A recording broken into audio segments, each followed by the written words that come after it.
Running fans, jumping fans, throwing fans, all around athletics fans. Welcome to Talking in Ovals. How's everybody doing out there on this Monday, October 6th, 2025, episode number 161? Wherever you're watching from, we appreciate it, whether it is X, YouTube, Facebook, Kick, Twitch. We're there, we're everywhere, and we are always having a good time every week talking tracks. So, for those keeping score at home, my partner in crime, Dave, he's not here. He couldn't make it today. He'll be back next week, though. But the show must go on, right? We continue to bring the weekly podcast for everyone. So here we are. And last week, we had a great time. We had the chance to talk to Carrie Elwood, who is the 2025 USATF cross country national champion for the ladies. And just want to put that in perspective. It's not the collegiate, it is the pro national champion. And she was an absolute blast to talk to. Someone that has a ton of knowledge in the sport, is still very hungry to do well in the sport, and I think is going to continue to go really far. She's incredibly fast, setting her sight on the World XC Championships coming up, hosted in the United States and Florida this year. So we're pumped for that. But I want to jump into it right away this week because this is someone that when we started the show, we were like looking at people to have guests on. And obviously, Dave and I are both from New Jersey. I'm up in New York. I've coached up here at the collegiate level. And when we were looking for guests, this individual popped in and I'm like, let me try and get in touch with her. And we did a little bit early and then it kind of fell out. But now we are fortunate to finally have her on. Let's bring her in. She is Lauren Primerano. She is the administrator for the Ocean Breeze Athletic Complex and future Manhattan University Hall of Fame member. Sorry, I hate saying university. I'm so stuck on Manhattan College, Marist College. But how's it Yes. going, Lauren? Good, good. Thanks for having me. I appreciate it. And I hope I didn't butcher your last name. I have the worst habit of not asking my guests how to say their last name. And then I do it and I'm just like, I hope I didn't say it wrong. No, usually it gets butchered, but you were right on. You got it perfectly. There we go. So now I have that. I can hang that feather in my cap. So we appreciate having you here because anyone that has raced indoor for the last decade plus now, almost a decade about, anyone that has raced indoor at the collegiate high school level has probably had the chance to go and run at the beautiful facility Ocean Breeze that you run. So first, how long have you been involved with Ocean Breeze? So yeah, Ocean Breeze opened in 2015. New York City Parks Department brought me on board about a year prior to that. So the first year we spent working out of construction trailers and just trying to, set up the facility for success and work on our programming, our meets, our community involvement, and so since day one. So it's been That's we're awesome. actually just had last season was our 10th anniversary season. This November will be open for 10 years. So this coming year is our 11th season. It really feels like I was coaching at Marist at the time, and it feels like it was just built yesterday. It really does. Like, Yeah, it went fast. it was such like a great undertaking because for so long it was like, okay, we had the Armory, which was awesome, and we had BU. Those were the two like major areas. You had some other spots that had them, but those were the two like premier tracks. And then boom, Staten Island. Here comes Ocean Breeze, and it just has opened up so much because we were so used to those two, but Staten Island, I think, set the standard for what a standalone, indoor facility should be. And I think New Balance up in Boston took a lot off of what you guys did in terms of how you modeled it out to make their facility as well, which is also another beautiful indoor facility. So I love what you guys do there. I've been to so many meets there now, and I hear from whether it's athletes or high school students that Ocean Breeze is one of their favorite places to go. Just the whole entire aesthetic, everything overall. So kudos to everything you guys do there. Your whole team, yourself, you guys are freaking awesome. Thank you. So Thank you. I Yeah. want to jump into the show because typically we try to get people to send us their PRs, and a lot of people don't. And our normal group was off this week, so we're not going to do that. But that's the thing. If you talk to anyone, Lauren, tell them that the podcast Talking in Ovals is always looking for PRs, and we don't care if it is somebody, breaking uh, 70 for the first time in the 400, or if they're going and running a 55, right? Like, we don't care. We just want to Yeah. announce it to the world, let people know what they're doing. So if you ever talk to any athletes, tell them. And I know Ocean Breeze has their youth running teams. So We expect to hear a lot of youth athletes sending us PR soon. We want that. We absolutely Okay. want. Yeah, definitely. Let's You jump don't you don't you don't need to tell my kids twice. I mean, they're all over it, so Well, we wanna give them shout outs, especially if they're young and they're working their tails off and, yeah. starting to see we would love to sit there and give all the young kids shout outs and, let their parents stay up late from the school night once a week so they can listen for themselves. That's absolutely so let's jump into you because the show is generally all about our guests. And you were a rather good athlete because, like we said, you are a future inductee to the formerly Manhattan College, now Manhattan University Hall of Fame, which is fantastic. So you did a little bit of everything, right? When it came to Manhattan, especially for like the championship meets. So when Yes. did you get the spark to basically want to make track your everyday sport? Not necessarily when you started doing it, but when was the time when you like really wanted to pursue it and make it as a thing that you do?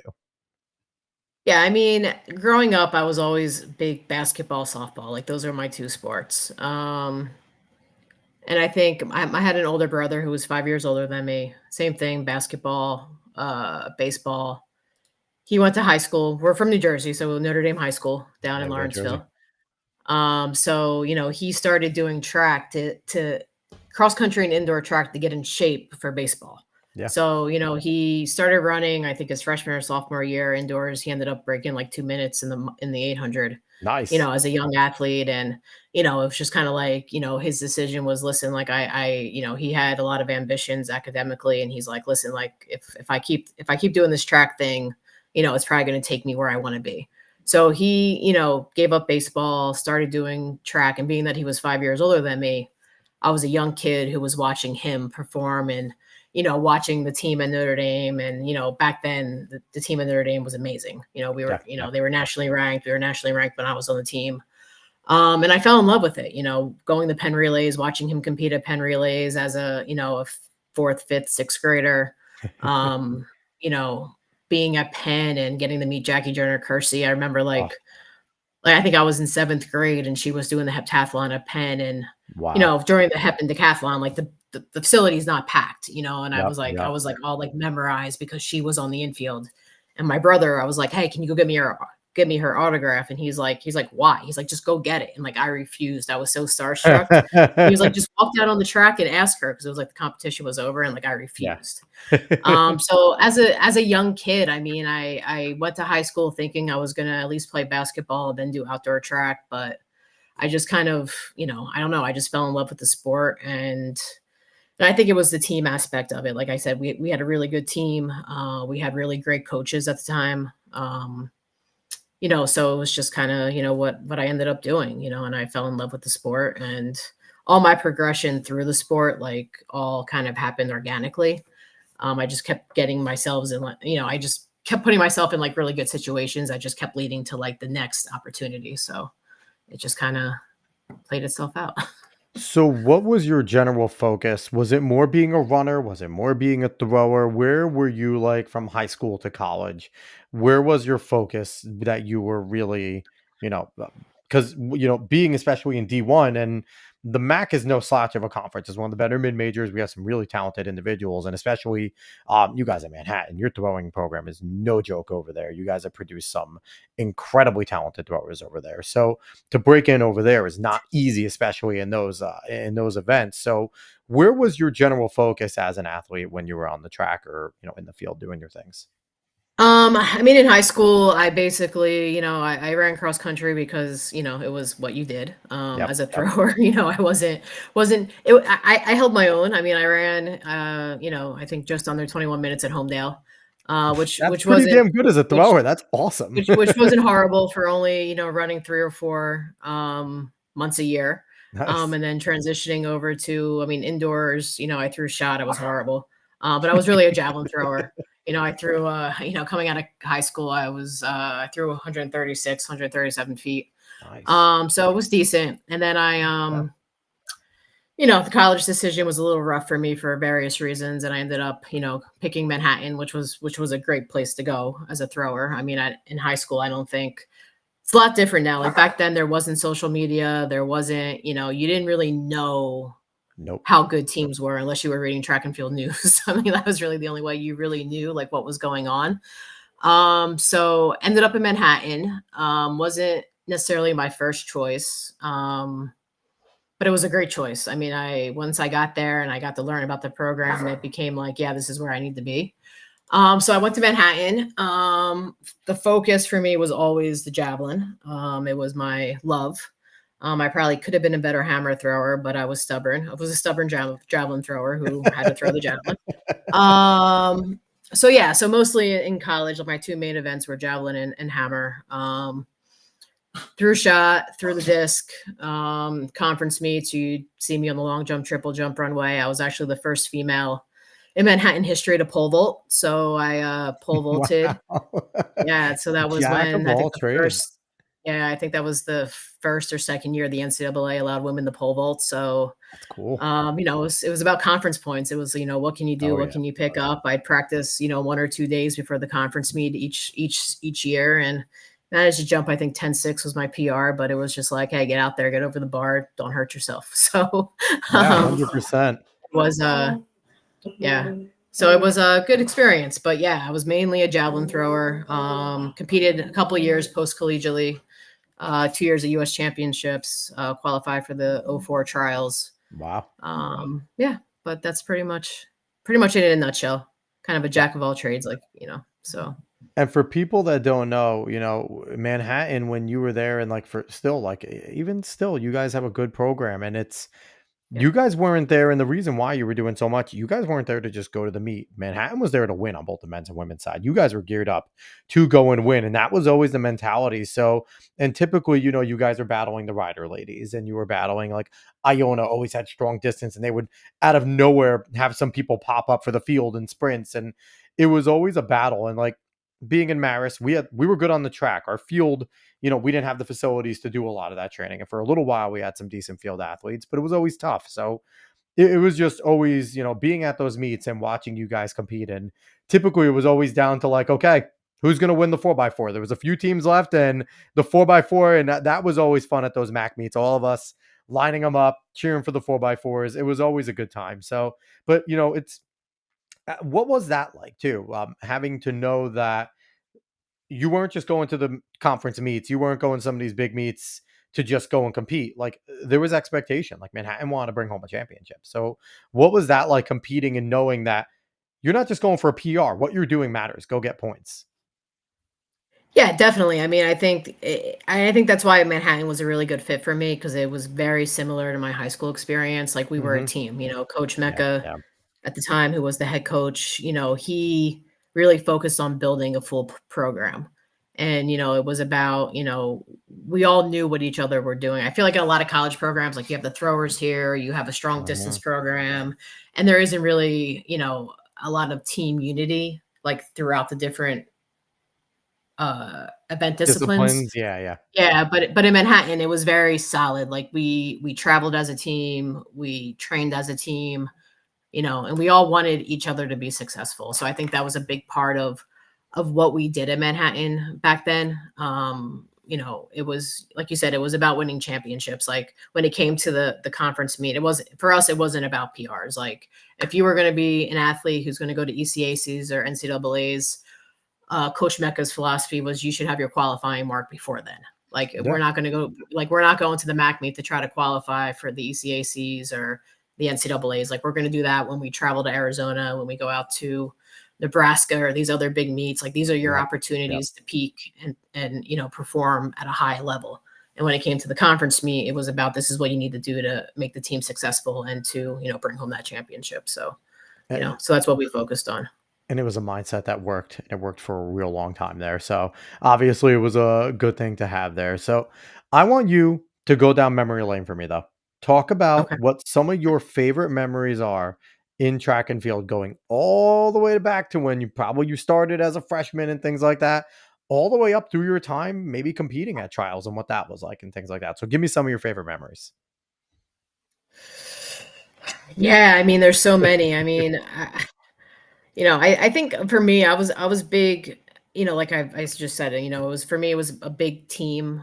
Mhm. atmosphere. And, in high school, I think, one of the best memories was, I think it was my senior year. We won our 10th straight state title, Wow. Yeah. 7th straight, and I think it's still the state record unless Union Catholic just broke it.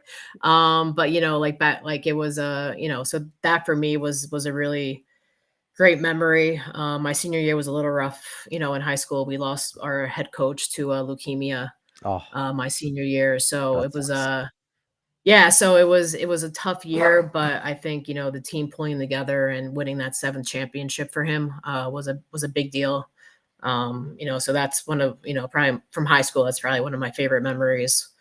College, I mean, again, it was just traveling with the team and being with the team. I mean, that was the best part of it. Was always great having ECAC championships at Princeton. I Yes. think my freshman year we were out, I think at George Mason, and that was a little, it was good. It was a great facility, but I think having it like Princeton almost felt like home. Yep. So I think, having the ability to compete at, great events that were close to home was definitely, definitely a really good memory. My family could come, and just having them there supporting us was always a big deal. And then, yeah, obviously the Olympic trials. I remember, I don't know if it was Olympic trials or if it was one of the US championships. It might have been a US championship a year or two before the trials. And I just remember just again, just being young, being 22 years old and just being like really starstruck. Like I Mhm. think like during the prelims for the javelin, I'm on the runway and like Michael Johnson was about to run the 200. So it was like we're on the runway. Michael Johnson's like 20 feet away from me, and I was just like, "What is happening right now?" So just experiences like that, and looking back, I probably could have handled some things better mentally here and there, Would imagine, yeah. but it was just just to really take in the entire experience and just be part of what was going on, and kind of recognizing like what was going on around me. So So I always like to ask because I always feel like the field events are like so much different than what's on the track. Like you're there, you're a 22-year-old, young woman, and you're there with these seasoned pros, right? And they have their eyes on making that Olympic roster or making that world's roster, winning the US title. What was it like, number one, interacting with them? Because again, I feel like throws and jumps are such a different world because you guys are always kind of like, here's the track, go walk 6 fields away to go to your events, right? Like sometimes you yeah. guys are just, it's like, they put baby in the corner. So it's like, what was it like going up from, your collegiate level meets and things like that, where you're maybe seeing the same ladies at consistent meets, right? Like in the regional area, you're getting to know each other a little. And then here you are, you're with a bunch of pros, maybe a few other collegiates, maybe some of people you have or haven't competed against. But what was that atmosphere like? Was it more serious, more intense? Were they friendly? Were they looking at you like you're going to be okay? Like, just stay focused, like helping? Like, what was that Yeah. atmosphere like with the throws? Yeah, I mean, I think for the field events, I mean, I'm sure the jumps are probably a little bit different, but the throwers tend to be a little bit more tight with each other. Yeah. Definitely spent like probably post collegiately, like we would go to training camps at, some of the Olympic training centers. Usually the triathlon training center in Florida was kind of where the javelin throwers went. Got it. So we did spend a lot of time training together, and we all wanted each other to throw far, so it was definitely a community that was supportive of one another. um, you know, Obviously when you're out, competing and you're at a meet like the trials or US Mhm. championships, everybody's kind of focused on themselves. But at the end of the day, I mean, we were all, in it together. So, it definitely it was good. I mean, like I said, the whole, I think the trials, by the time I got to the trials, like I was a little bit more settled down and like the Yeah. focus was there a little bit more. But the first couple years, it was kind of a whirlwind, it was just kind of like, but they were great. I mean, all the throwers were great back then. So, and I think, and they still are, they're Yeah. all great, athletes. And again, it's tough when you're not one of those star athletes. If you're not a Noah Lyles or you're 100%. not a Yeah. a Gabby Thompson, and and you're not one of those star athletes with sponsorship deals. In 100%. a way, we have each other, and like that's kind of where it was then, and kind of a little bit where it is now. So It it's all always good. seemed more common, especially with the throws and all the throwing events, for like not the person that's just about to enter the ring or jump on the runway, but for like the group that's down the flight, maybe they just got done throwing or waiting, to sit there and if you had a good throw to genuinely be happy and like, give you a not a fake like good job, like a real high five, like nicely done. Like because again, it's such a different environment there because there is that waiting game aspect, right? To throwing. There is that you're going through your flight and there's maybe 6 athletes in your flight, right? And they all have to take their throws. And then the officials need to kind of reset for the night. Like, so it's like there is that waiting game. So I feel like there's always that time to do your throw, wind down, and then you can you're starting to get refocused. But if someone does a nice throw, it's not gonna break your focus completely to be like, hey, nice job. Like, was that a PR? Good. Like, that little Yeah, bit of exactly. conversation there, like, oh, and even like I could imagine maybe at some smaller meets, maybe not the bigger ones, you could maybe look at someone and be like, your form wasn't great there. What are you doing? Like, like kind of help each other because Yeah, no, and that's what we did. I mean, yeah, I mean, we were cheering for one another throughout, yeah. throughout the competition. So it was never a, you know, like obviously we all wanted to win, but at the same time, we wanted, we all wanted each other to achieve as well. So It's weird because I feel like that's one of the major changes we need in track. I think we need a little more like animosity. Like I'm not gonna lie, like I think and it's tough, right? Because like you said, you guys all have each other and it's the few throwing coaches that are super dedicated, right? Because not all programs have dedicated throwing coaches. Some programs are really, spread thin. But then it's you guys and you're relying on your seniors and juniors in college and like those types of things. So it's like it is hard, but at the same time, it's like tell me that the Jakob Ingebrigtsen and Josh Kerr stuff didn't really add elements to that. It would when Kenny pushed Noah, that added so much to that rivalry. And it's like maybe we need some throwers to sit there and it's like we're gonna kill each other, like get away from me, and like that would be awesome. Like that would be like must see TV. Like are Ryan and Krauser and Joe Kovacs going to go to blows? Like that would be amazing because they're just ogres and like well like, so it's like it's something that I think it would benefit the sport, but it'd probably be so unnatural from the throwers, so it might not even work. unnatural, and I think too. I mean, unfortunately, when you start getting to that level of like activity, like between throws, it just knocks you off your game too. So it's like, you in a way, there's got to be some level of focus. I mean, a little smack talk beforehand is never a bad thing. But yeah, I mean, I'm with you on that. Would definitely complicate things if you're really that much and you have to sit next to each other, right? Like you're there in that small area while you're waiting to do but that might make it interesting, right? Put it on there. See if they're eyeballing Put each other. See, put a cage, put a little cage out there. Let get whoever's on deck and on hold, let them go in the cage and battle it out a little bit. Yeah. yes, yes, but make sure all the implements are not near each other, right? No implement usage allowed. So, obviously you had a fun time. How did you make your way over to Ocean Breeze, right? Because when did you graduate college? Oh, 03. Oh, 03, and you said Ocean Breeze opened up, 2015 was 2016 was that kind of the Ocean Yeah. Breeze inception. So, how did you make your way over to getting to Ocean Breeze, and were you involved in the running community throughout that interim time as well? The Yeah. running, So jumping, throwing, yeah. yeah, when I graduated Manhattan, I actually stayed on in Manhattan for 2 years coaching full time. So I was Nice. coaching in Manhattan. In 2005, when Icon Stadium, which is another parks facility, was Yep, getting ready yep, to open, Manhattan decided to put in a bid to host the East Regional Championship. So this was my second year coaching, and put in the bid, won the bid. We didn't have a stadium yet. There was no track. It was like, yeah, it's going to be built and opened up about a month before this NCAA meet. Um, Basically, Dan Mecca came up to me and said, "Hey, listen, you're going to be the meet director for the championship." And I was like, "Wait, what?" Like, I've never been on an event before, didn't know what I was doing, and just kind of like, all right, I can figure this out. I mean, obviously, he did a lion's share of the work. Well, yeah, I remember Worked with watching Coach Mecca run around some of those early Ocean Breeze meets where he's like half coaching the Manhattan team, half running the meet, and it's like I don't know how Coach Mecca did it sometimes sprinting around like that. Yeah. Yeah, so we hosted the NCAA regional meet. I mean, I had great mentors at the time. Ed Gorman, who works for USA Track Yeah, and Field yeah, now, was instrumental in, kinda guiding me and, helping me out, throughout the entire event. And then, putting on the East Regional meet, I fell in love with it. I fell in love with meet management, fell in love with the whole aspect of the administrative side of track and field. yep. Loved coaching, but I just kind of felt like, my skill set was more set for, the administrative side of it. So with that said, left Manhattan, went and did a few other things here and there, and then I ended up being the assistant athletic director at Hunter College for 6 years. So Oh, I was at wow. Hunter administrative. At the same time, I was also the head timer at the Armory. So I was working full time in Manhattan, timing all the meets at the Armory, running back and forth.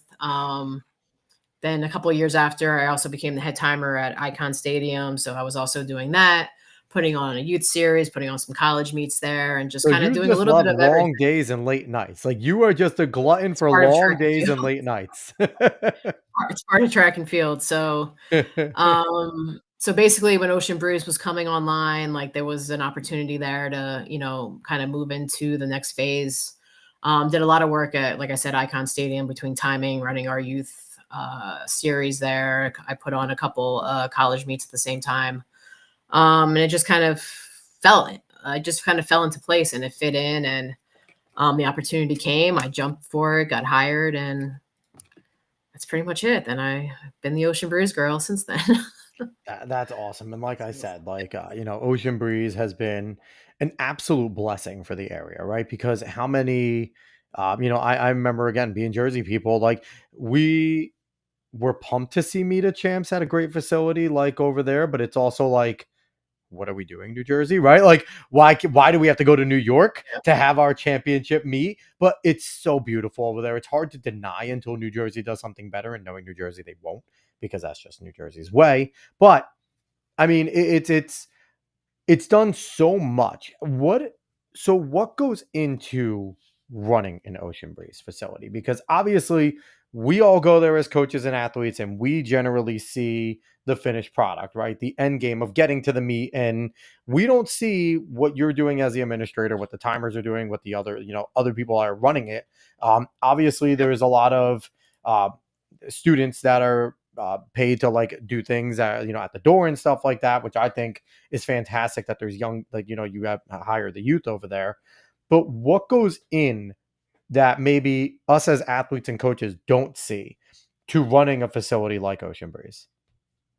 Yeah, I mean, it's kind of a 24/7 operation. I mean, this season I think is our largest season yet. Every year I say I don't think it can get any larger, and somehow it keeps getting larger. I think we have 86 events scheduled for this year. Woo.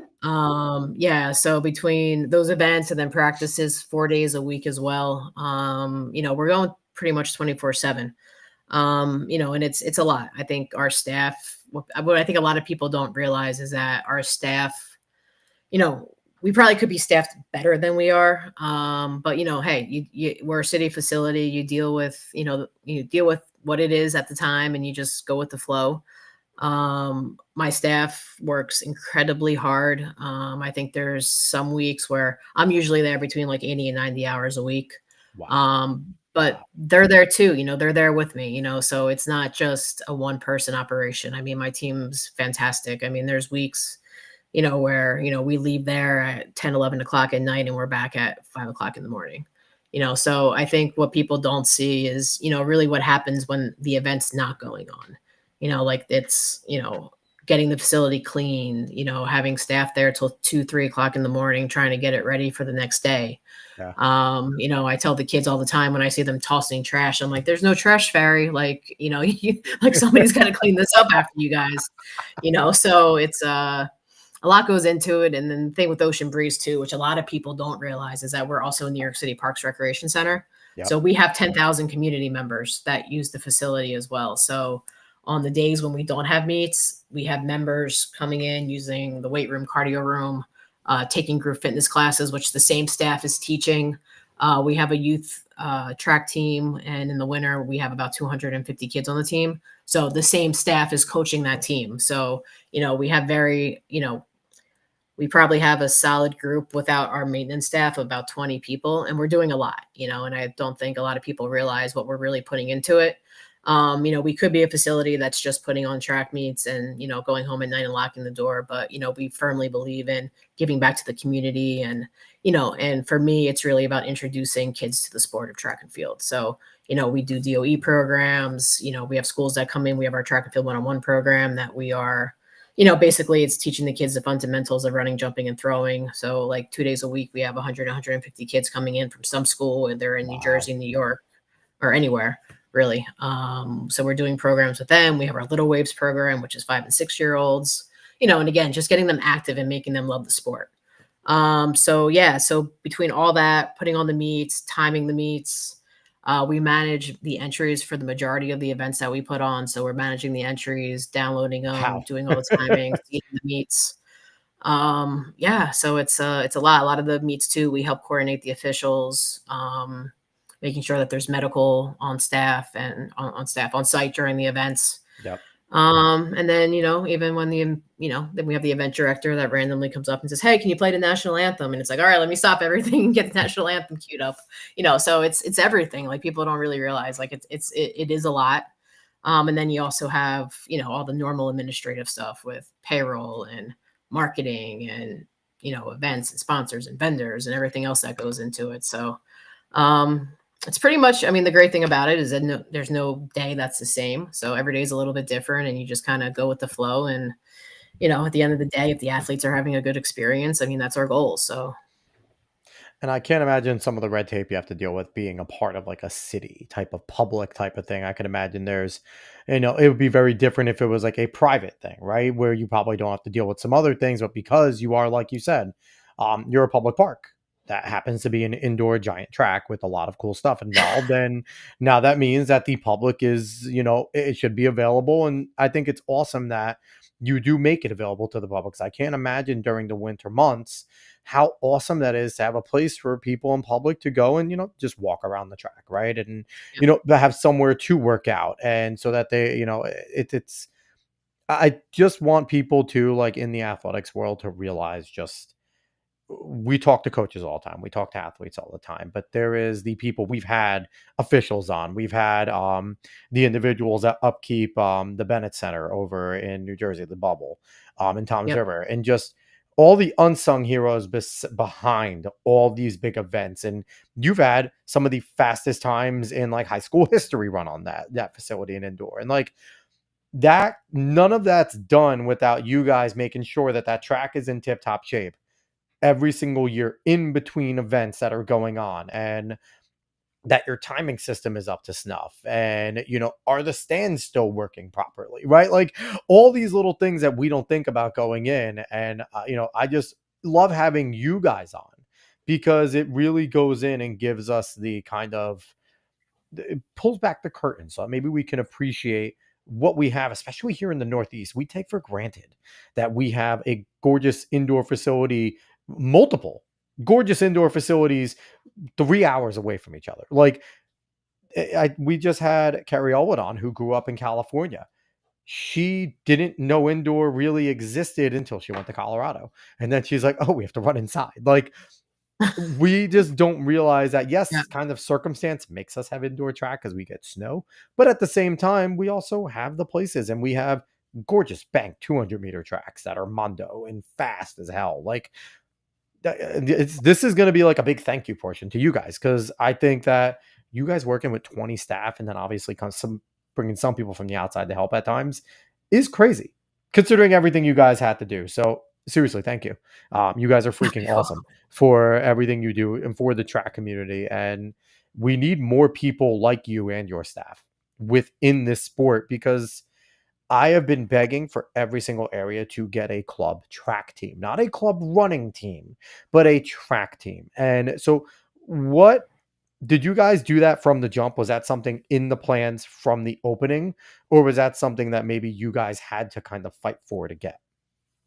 That was kind of in the plans from day one. I mean, I've always been a big youth track and field person. Yeah, From I yeah, think in 2011, when we started USATF New York, which took over for the old USATF Association.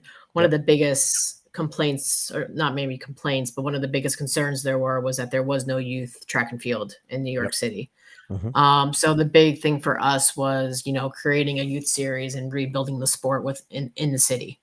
So when Ocean Breeze opened, it was kind of like from the very beginning. Like before we were, like I said, the first year we were working out in a construction trailer.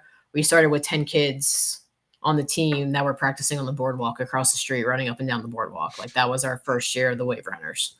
So every That's a year great it's kind name of too. grown. Yeah, it's kind of grown. My former boss came up with the name, so I have to give her credit for that one.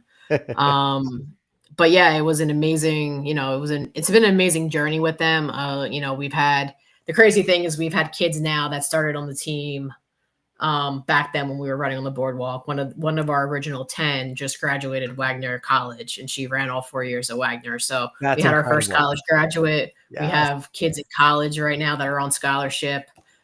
We had a young lady this past year that won the JO championships in the 100 and 400. So, that's so we're cool. producing really great kids. We're, introducing them to the sport. We're making them lifelong fans of the sport. And for me, that's what it's about. It's just about, growing the sport, from the very bottom all the way up to the top.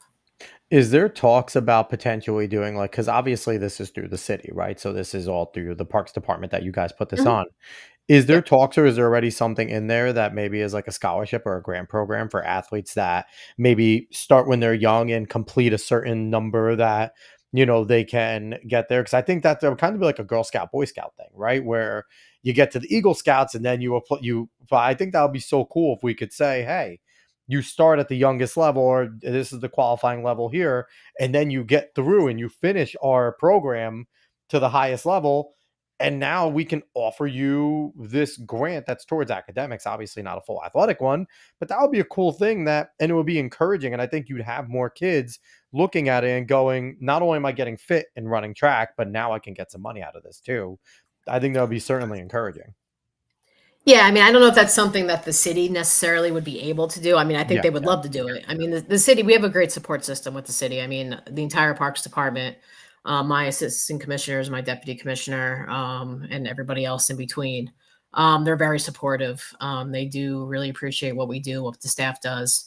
Um, I think like a program like that would be perfect for. We've started a non for profit, the Ocean Breeze Park Alliance, which Cool. operates separately from Hmm. Ocean Breeze, but they're very involved with what we do. They, definitely assist us when it comes to youth development and helping us maintain the facility. And actually, they help us put on the elite high school events that we do. Very cool. So I mean, that would be a program that hopefully at some point, I mean, we're not there yet. That would Yeah. be, Yeah. we'd be able to implement like through the not for profit. So Or we just need someone with a deep pocket that can privately donate it every year, and that makes it real easy, right? Just hey, hey, if you know anybody, send them my way. because I think those are the type of things that we need to start doing in the running community, right? Yep, Like definitely. motivating individuals and then they fall in love with it, right? Like, but I think that that would be a cool motivating, and I think that's an awesome way to do it. I love that you guys started the not for profit too, because obviously not for profits can do certain things in certain different realms in terms of raising money and things like that and providing different opportunities. So that's freaking awesome that you guys did that. So are there any new events on the calendar for indoor this year that you want to highlight? And what are some major reoccurring events that you can kind of bring up here? I don't think there's really anything new. I mean, our schedule, I don't want to say is, the same as it always is. But it's pretty close. I mean, we have a couple new weekday meets, a couple new New Jersey meets actually. We're trying to put an emphasis on like conference championships to make sure that, if you have a conference championship and you need someplace to host it, we're trying to make sure that Ocean Breeze is that location. Because we had a lot of developmental meets and a lot of like like this like shore coaches had a few meets and South Jersey coaches had a few meets, which Yep. they still have. But looking at the schedule strategically, it was like we need to get these conference meets in first because these are the meets that are the most important to these kids. We can bring that um schedule up here with the power of the internet. Here we go. that's a lot. We have a lot of conference meets going on this year. Yeah, um we start off our season with the New York City Marathon, which is always great. The elite athletes actually warm up in Ocean Breeze, and which then is they get bused. awesome. Yeah, they get bused to the starting line. We're only about maybe a mile from the starting line, so they bus them right to the start, and they pretty much get on the line, and the gun goes off, or So I should cool. say the cannon goes off. Yes, yes. Um, so yeah, I mean it's a pretty robust schedule, well balanced. We have a lot of college meets, a lot of youth meets, a lot of high school meets. Yeah, I see Obviously, that. biggest thing is the high school meets. Um, but I think highlighting the schedule. I mean, again, we have the New York and New Jersey state championship meets, which are always jam packed and amazing performances come out of those two meets.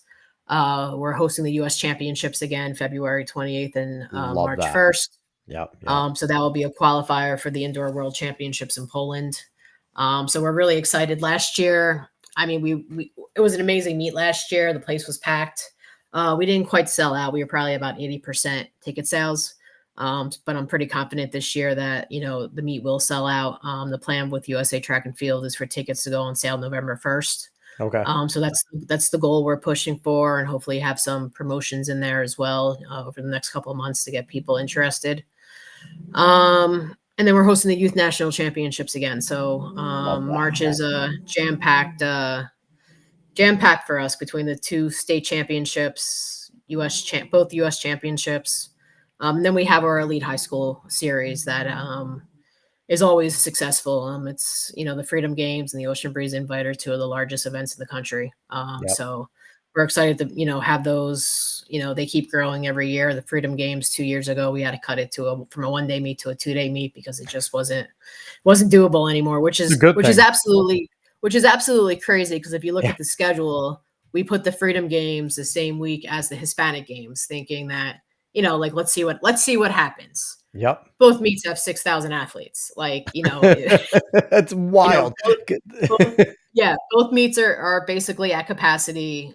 Can't like we've Last year I think we shut down our entry because, it's Wow. like, how many heats of the mile can you have? I think, between the OB invite and the Freedom Games, I think we're looking at like between 30 and 40 heats in both meets every single meet. And it's like, okay, like we got 24 heats today and we have 24 heats tomorrow. So I think the one year between Ocean Breeze and the Armory, I think there was something like 67 or 68 heats of the mile, like in one weekend for high school Well, kids in New York City. that's so many. So And yeah, yeah. as I'm scrolling through the schedule, people can see it just goes on and on. We are getting done with January now. Like this is, when Lauren talks about how jam-packed their schedule is, and this is, like you said, you guys are handling entries. You guys are handling making sure timing is set. The track needs to be in good shape. You guys have a concessions. A warm-up area needs to be good. There's a lot that goes into everything. I honestly don't understand how you are able to get everything set up. Does it get confusing at times when you're sitting there and looking at this giant calendar, having to make sure you have everything filed away and doing the right meet that day? It can. I mean, for most of it, I mean, it becomes kind of like turnkey for the most Yeah. part for the staff. I mean, the majority of the events are, it's pretty much the same. I shouldn't say it's the same. I mean, obviously, there's a difference between running a high school meet and running a college meet with just the level of 100%. equipment, Yep. the way the facility's set up.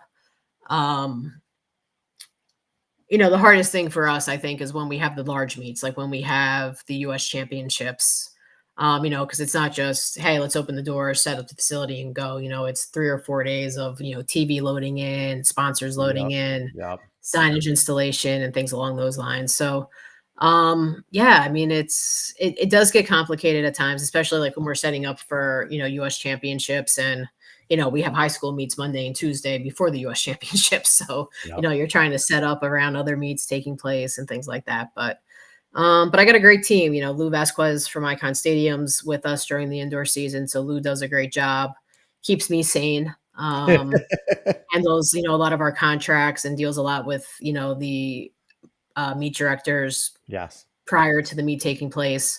So he takes that off my plate, which is great, because I'm usually, dealing with timing and the staff and the facility. And we also have the park too. Ocean Breeze sits in a 135-acre park that we're also Yep. responsible for. Fun. And in the year of COVID, we actually built our cross country course. Um, so that's the other thing we're doing. We actually Add have we that actually have on. 18. We have 18. We had 18 cross country meets this season. We have a few left. But during COVID, a lot of the parks department facilities weren't allowing events to take place just because, staffing, there was no seasonal staff, things Yep. along Yep. those lines. But we had our staff, and my staff is very dedicated to, again, making sure the kids have opportunities. So we said, listen, we got to figure out a way to make cross country happen. So we basically built a 2K, 3K, 4K, and 5K cross country course That's so in the month of August during COVID, and by September we were running meets there. And it's evolved since then. But yeah, so we're running a full cross country schedule, which is a lot of fun. And then we roll right into the indoor season. So Yeah, I can't, yeah, no breaks, right? No breaks at all no, for you guys. So, please feel free to message me and let me know if there's a meet coming up that you want us to highlight on the show. I oh, will definitely, happily that week make sure that we give it a shout out, because I would love to see USATF sold out every single year because that is something that yes, should easily be done in the biggest metropolitan in the world, right? Like we are sitting in New York City, we should by mistake fill up that spot for USATF. It's like that shouldn't be something that should be difficult. And for the conference meets, like the major conference meets, like let us know, please. Reach out to us. I yeah, saw definitely, the Garden State track invite there with the Garden State group is awesome. Would love to get a good showing. So yeah, definitely let us know. If there's a big meet that you want us to highlight, we will 100% for all little slice of cake that we have here. We will make sure that they're at least listening and hopefully can go and get tickets to those things. definitely. We are I just definitely walk in the appreciate door. it. Yeah, 100% Yeah, no, because definitely. Yeah, I mean USA's I think USA's is going to be a great meet this year. I think being that there's an indoor world championship and there isn't an outdoor world championship, I think the mhm, athletes are really going to, be excited about it. I already heard, a lot of athletes are excited about the championships being in Poland. yes, So it's a different, hopefully that drives a lot of our athletes in. And Ocean Breeze is a lightning fast track. Like I think it's. I'm not going to sit here and say what facilities I think it's faster or not faster than. But like Lou Vasquez always says, fast athletes make fast tracks. yes, So they I think do.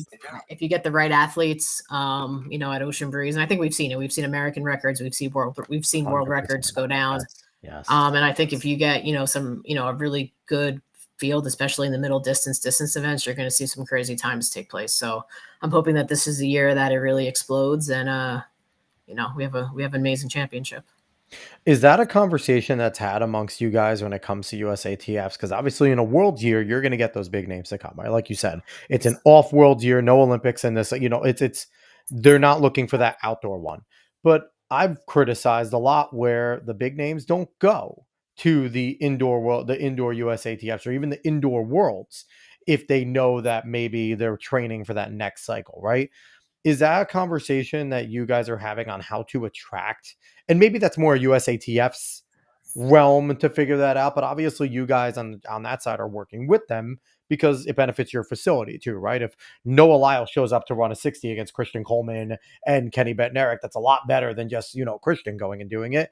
And Christian being a great 60 runner is always going to want to be there, right? So it's like, is that kind of a conversation towards expectation level when you're gearing up for certain years, for these events? Because obviously the pros mark their schedules down a few years ahead of time. They're on the 2 year, 4 year cycles. So is that a conversation at times when you're doing these bigger meets? Yeah, I mean, I think it's always in the back of our minds, and that's one of the hardest parts about putting on any pro meet or any type of championship is just, and is getting commitments and confirmation from the athletes because a lot Yeah. of fans don't want to buy tickets until they know who's coming. So at the same time, Yes. like you don't want to push athletes to commit before they know they're definitely going to be there, but at the same time the fans want to know who's coming. The fans want to build up that excitement. They want to see the matchups. So it's something that we do talk about how do we make the events more enticing to the athletes. Like last year at the USATF annual meeting, I went into the athlete commissions meeting and just talked to the athletes about like, what do you guys want to see? Like, and I invited them to be part of the organizing committee to say, hey, Yeah. like, Yeah. help us push social media, help us influence people to come, because I think that's one of the big parts that the athletes can do better. Yep. I mean, they're busy. I mean, training at that level, like I've been there, it's insane. Like you're spending 6 hours Absolutely. a day drilling, killing yourselves.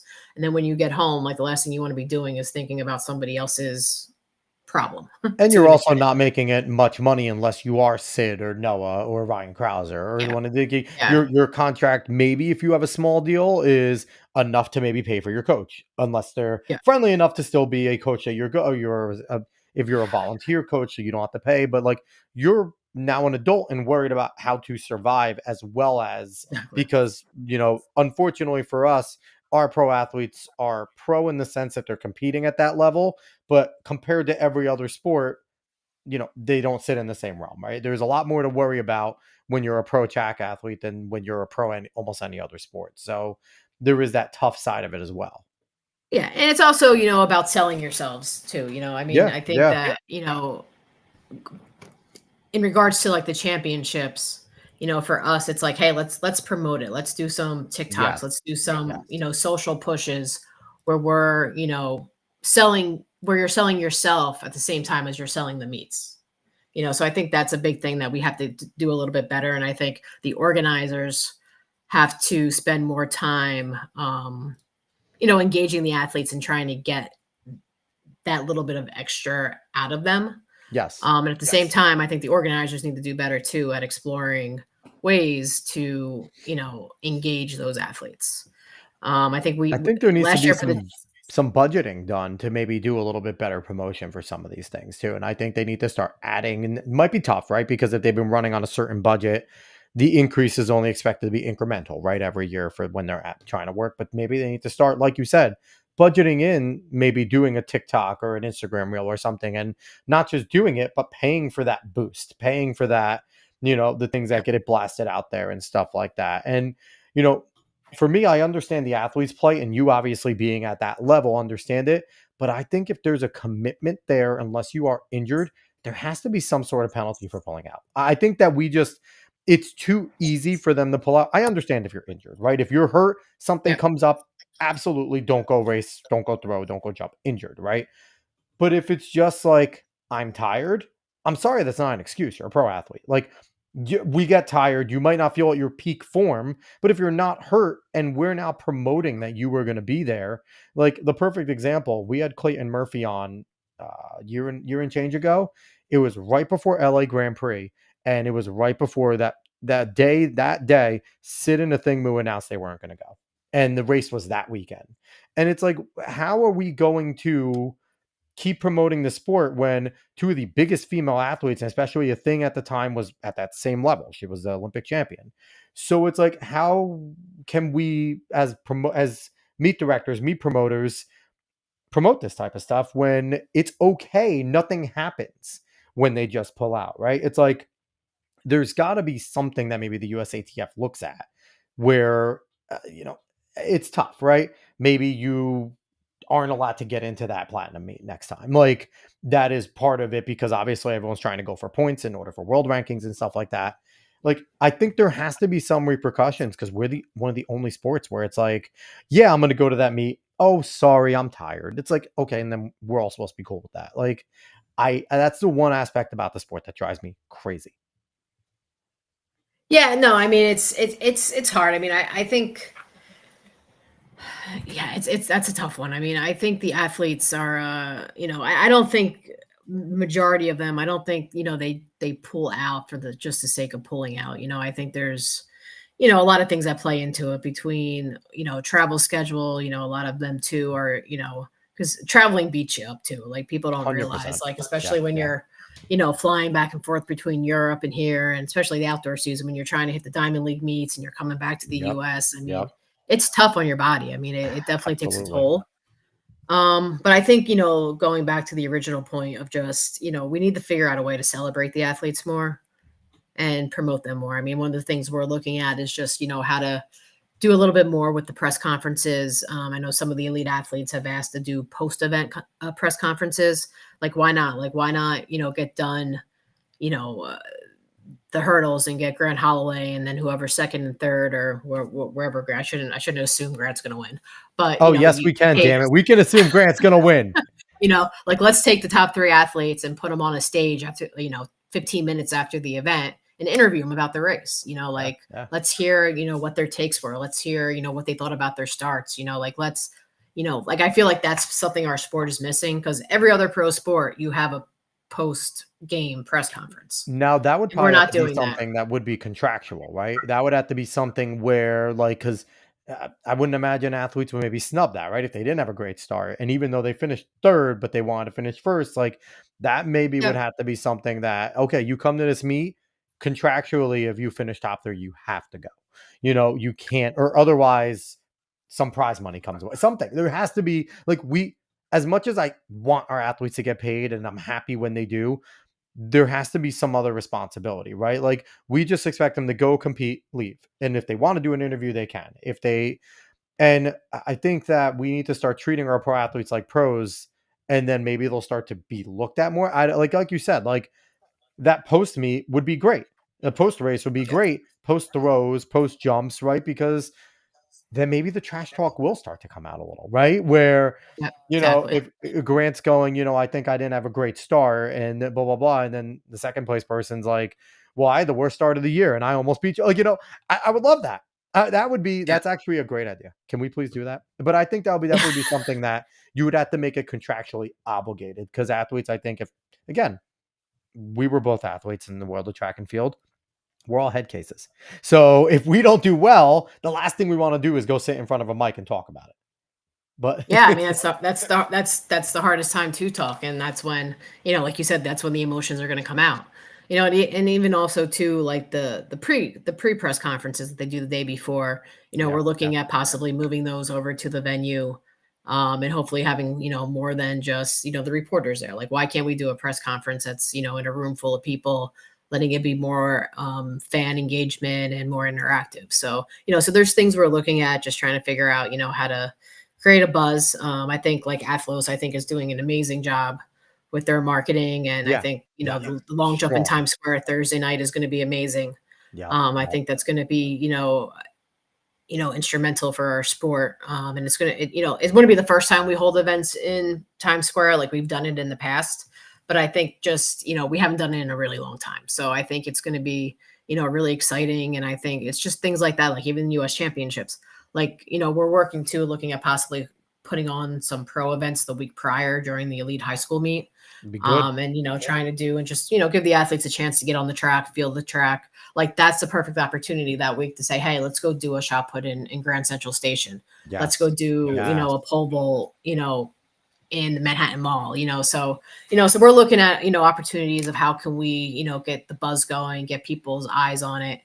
And that's really what it comes down to, is just being innovative and just trying new things. So 100%. Would the press conferences be something you'd consider at maybe the conference meets for colleges too as a test run? Because college athletes are put in front of press conferences, your major football players and basketball players, that's done for them as well at the NCAA level. Would that be something that you'd maybe consider maybe a test run at like, your conference meets to do that? Because and then it could start exposing them to it early on, right? So when yeah. they get to the pro level and they're doing it as pros, that they can expect that, and we can make that a standard of track and field, and you guys can be the ones that lead that charge. I think that would be great. Yeah, I mean, we definitely can look at that. I mean, we have a few. I mean, the biggest conference meet we have this year is probably the NEC. But we can definitely, take a look at that at the, at an NEC level. I think the Big Yeah, East is gonna, make a showing back at Icon either 26 or 27.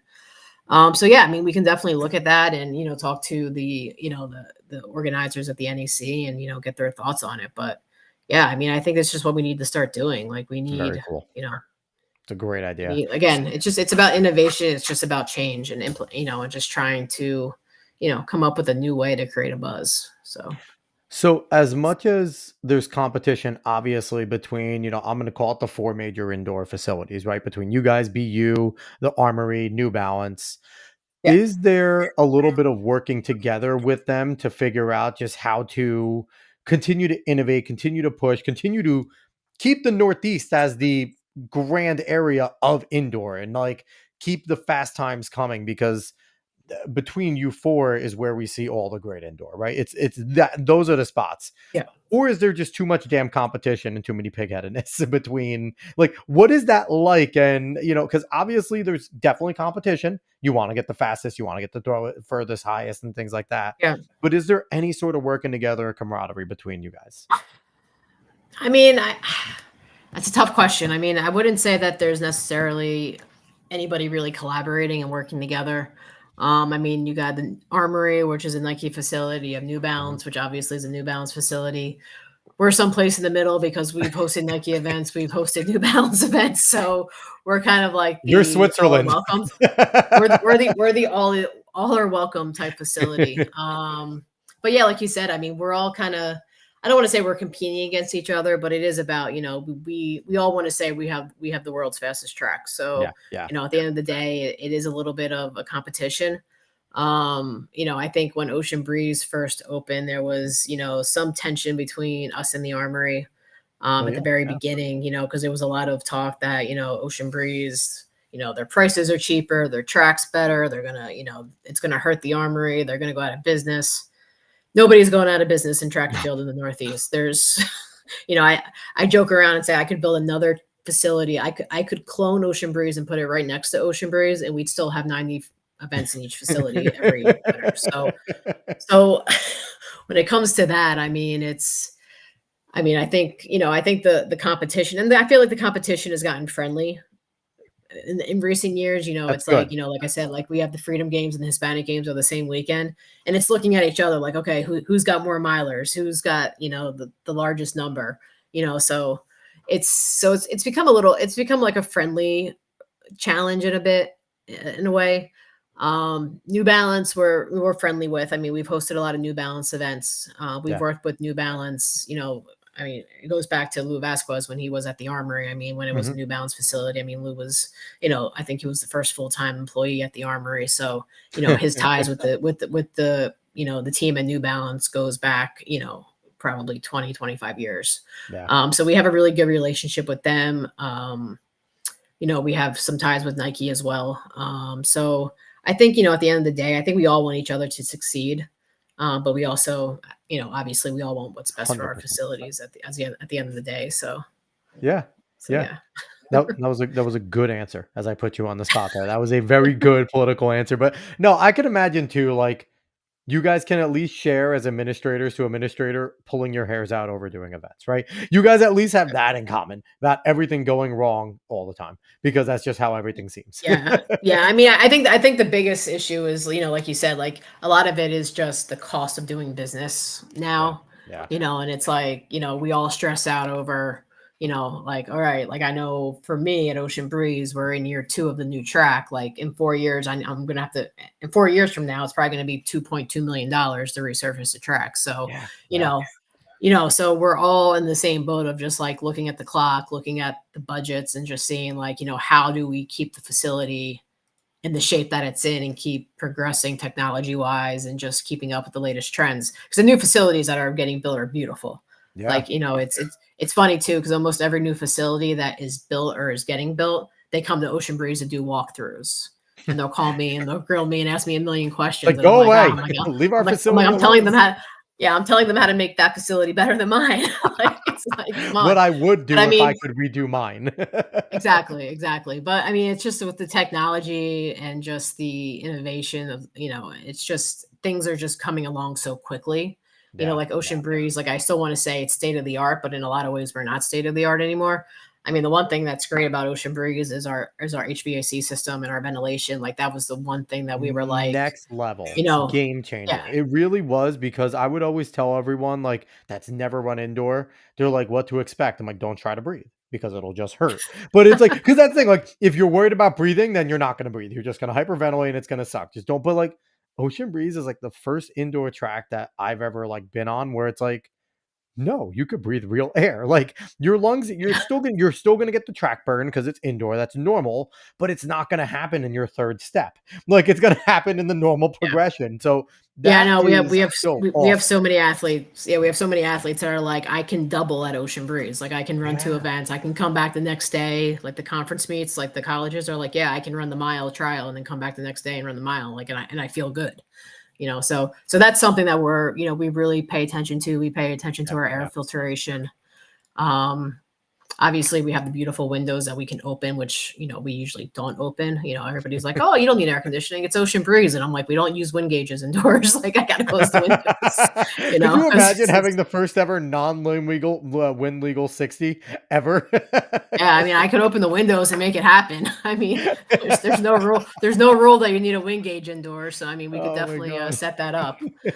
Um, That's awesome. but yeah, I mean, it's pretty cool though. So it's It's great too. I mean, if it's too hot in there, we have exhaust fans. We flip them on, and we can cool. We can get the facility from like 72 to like 62, like literally in 30 seconds if we have to. So, That's it's amazing. really great, for distance events and like the Yeah. pro meets. Like they'll say like, "Hey, can we warm it up a little bit for the sprints, then cool it down for the?" And I'm like, "Yeah, not a problem. We can just quickly make those changes." And so that's that's one of the best parts of Ocean Breeze.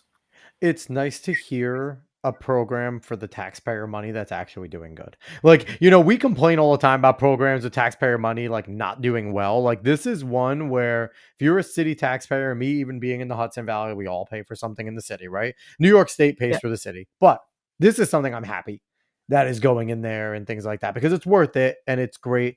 And I could imagine something that probably like drives you guys crazy is like you said, as things get more expensive, um, you guys have to decide what the meet entry prices have to be, right? Because obviously that comes into, the events are getting some of it, but I can imagine some of it's going towards a facility with that pricing, right? Um, No, no, we no, don't keep really, anything. that's No, insane. yeah, the meet directors pay a entry fee, and then the meet organizers, not an entry fee, they pay a rental fee, which is, in the industry, it's very cheap. Yeah. And then the meets keep everything. We don't take the door, we don't take anything. So, Oh, so that's robbery. That's crazy. yeah. Yeah, so I mean, so between, like you said, a lot of it is taxpayers' money, Yeah. but the Yeah. facility also produces a massive amount of economic impact between hotels, travel, Yep. food, Yep. people visiting. I think any big weekend, we're looking at anywhere between 15 and 20,000 people at the venue. So, so at the same time, we're putting a lot back into the back in the Staten Island, back into the city, and just the local businesses definitely do well when during the winter months. Like I said, it's taxpayer money well spent going over there. So, so you mentioned Athlos a few times. I want to talk about Athlos because we are Okay. now year two of the Athlos meet over at historic and amazing Icon Stadium, which, to my research, is the only pro-ready facility for outdoor track and field in the country that is just track and field. It's not an athletics complex like that has other multi sports. It is just dedicated to track, which I think is a travesty for our country, but amazing for New York City. Um, what can we expect? Obviously, we have the jumps in the park and stuff like that. What else can we expect from this meet that maybe we didn't see in year one that is making progress towards making this a better meet?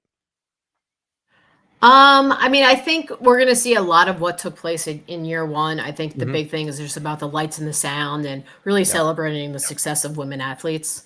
I think for this year, adding the long jump, I mean, the long jump's gonna be an amazing, amazing addition in Times Square. Yes. And the best part of it, it's these amazing athletes are going to Times Square getting 6 jumps, and the top three athletes are coming back and getting 3 more jumps at So Icon. cool. And Yeah. they're actually building a runway in front of the stage on the infield so that the long jump is right in front of the grandstand. So, That's so awesome.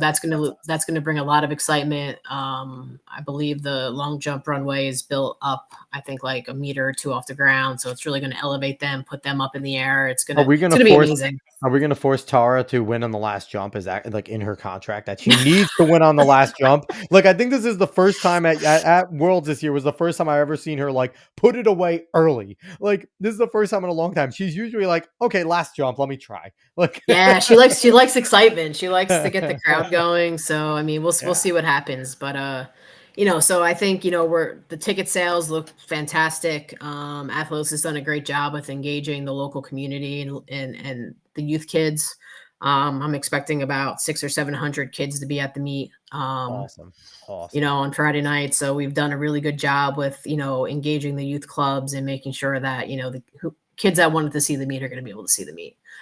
So that's definitely a little bit different than last year, and we're excited about that. Um, and I think it's just going to be a great time. I mean, the whole goal again is to celebrate women in sports and Yes. their achievements. And the goal is and the biggest goal too, like we talked about a little bit with marketing, is the whole goal originally with Athlos was you get done the Olympics, you get done the World Championships, and then these athletes vanish for 9 months. Yep. So the whole goal was, how do we keep their names at your dinner table? Yes. So it's really helping with that. It's really helping promote them. keeping them active for a longer season, which is good and bad. I mean, it depends on how the athlete trains and things like that. But I think what I really like about Athlos is they really seem like they have a multi-year plan. Next year the league's starting. Hmm. They're going to be adding more events. They're going to be adding more meets. They're taking the strong women in the sport like Gabby and Shakari, and they're making them part of it. I'm sure you've seen like they're part owners of individual teams. Yep. And I think it's just going to keep evolving, and I think it's going to just grow and get bigger. And that's what our sport needs. Again, we just need to do things that are new, do things that are different. Grand Slam, for what it was the same thing. It was just about thinking outside the box and trying to find a way to get new fans Yeah. to the sport. And that's what it's about. And that's what Athlos is doing. Like, let's make it exciting. Let's make it a night out. And that's what really Athlos's theme is. Like, it's not just about track. It's about, this overall it's an entertainment experience. You're gonna get So, a I performance think from it, Sierra, which I think is huge. I haven't seen Sierra perform in forever, and that's awesome that they got her. And when you have someone like Alex Ohanian involved, who is fantastic, who is doing, obviously putting his money where his mouth is with wanting this to be successful. He's the husband of Serena Williams and things like that, and awesome that Serena's involved in this as well. And I think that also adds cachet, right? When you have a woman who is not only just arguably the greatest woman athlete, but one of the greatest athletes of all time in Serena Williams, that is wanting to see fellow female athletes succeed and trying to help Gabby and Shakari and Tara and all these other amazing women elevate each other. I think that's like, it's a cool thing. And we definitely need that in our sports where we have some of these other athletes want to cross over and want to come watch our meets because one of the biggest parts of basketball is they show front row, right? And who is the local football player that's there? Or who is the local XYZ that's coming to watch this? And I think that's something where Athos will bring that because obviously with Sierra being there, and we'll probably see some celebrities showing up, which I'm hoping they do, that they show up and they want to be a part of it. They want to sit front row. And I think that it is really good. So what has the response been that you've seen to the meet coming back to the Times Square long jump? What have you seen from fans and maybe people within the sport about it?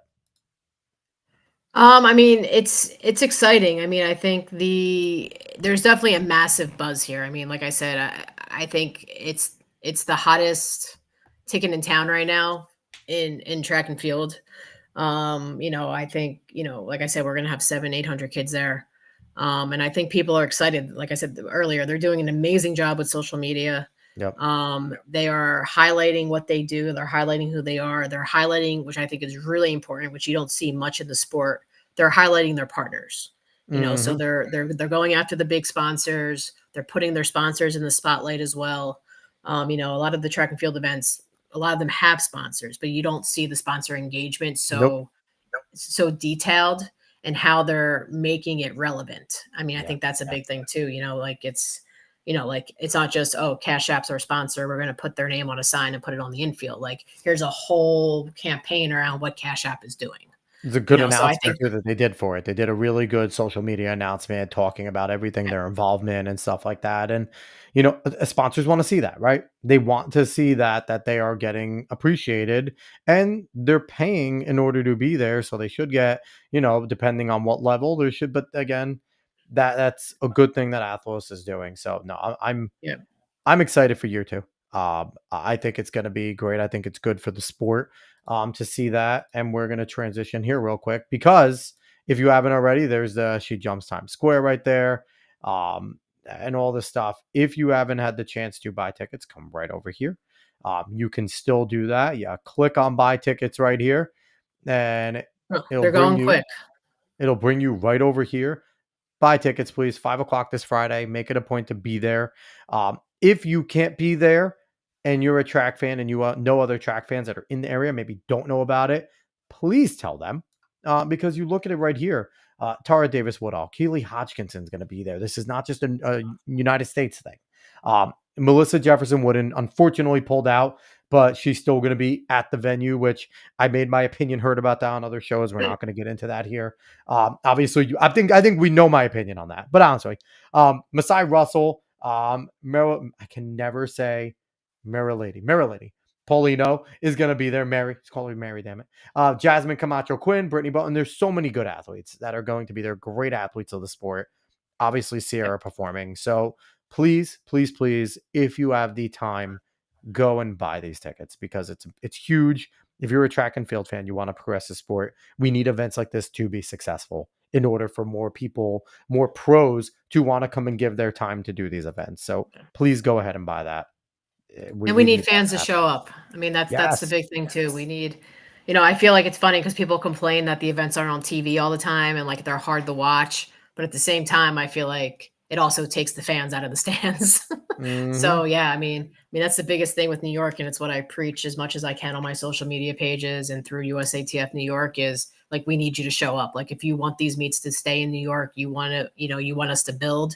You want to see the Olympic trials in New York one day or the outdoor US championships back, we need to sell out facilities and Yep. prove that we can Yep. sell out facilities. So, so 100%. all these meets play into, a larger role of what we do, as a city moving forward, because I'm a firm believer that we will have US championships back in New York sooner than later. And, Hell yeah. and there might, and we'll make a play for the Olympic trials, probably not 28, but I mean 32, like we're going to go after it. So again, Yes. like we need the fans there. We need a solid proof to USATF and to the city that like, hey, New York is a place to be for track and field, and we can sell out venues. So yeah, we 100%. need we need we need people to show up. That's what it's about. Break out the vuvuzelas, get over to the stadium, and let's get loud and let's support these ladies and what they're doing. So I love it. Lauren, your passion for the sport is incredible. I think that we need more people like you involved in the sport. And obviously, we interview people like that all the time here. But what you do for the sport is head and shoulders above and beyond from the youth level to the pro level. I appreciate you coming on the show. This has been a long time coming, and thank you very much. We appreciate you. No, thank you. I enjoyed it. Had fun. So once again, she is Lauren Primerano. If you want to go onto her socials, you want to follow her on Instagram, LP Javelin. You can find her there. And if you want to just go search up Ocean Breeze, see what they're doing on Instagram, Ocean Breeze NYC. You go over there and you can find all the stuff that they're doing. And obviously, Lauren is curating a whole bunch of that, making sure that all the calendar stuff is correct there because her and her team of 20 are working like a team of 100. If you haven't heard that, like they are just pulling for above and beyond. The next time you are at Ocean Breeze, if you are there competing, if you're there as a coach and you see Lauren running around, stop her and thank her because obviously the passion is there, the work is there, the things that she's doing behind the scenes to make sure that your experience at Ocean Breeze is the best possible is because of her leadership, her team. So thank you, Lauren. We appreciate you. Continue doing what you're doing at Ocean Breeze, continue kicking ass. It is one of the more important facilities in the country for track and field. So thank you so much. No, thank you. Appreciate it. So once again, we're talking novels. We'll be back next week. Dave hopefully will be healthy and we'll be back and he can come and talk. I know he'll watch this one back and be pissed that he missed this because he probably is thinking of a million questions that he could have asked you. But Lauren, we'll have you back on. Or All right, sounds good. maybe we can convince Lewis to come on and talk to him as well. I think that'll be Okay. good too. So we will be back next week. We appreciate everyone that watched. We appreciate everyone that listened in podcast form. Make sure you like, share, follow, subscribe, 5 stars, all that good stuff. We will talk to everyone next week.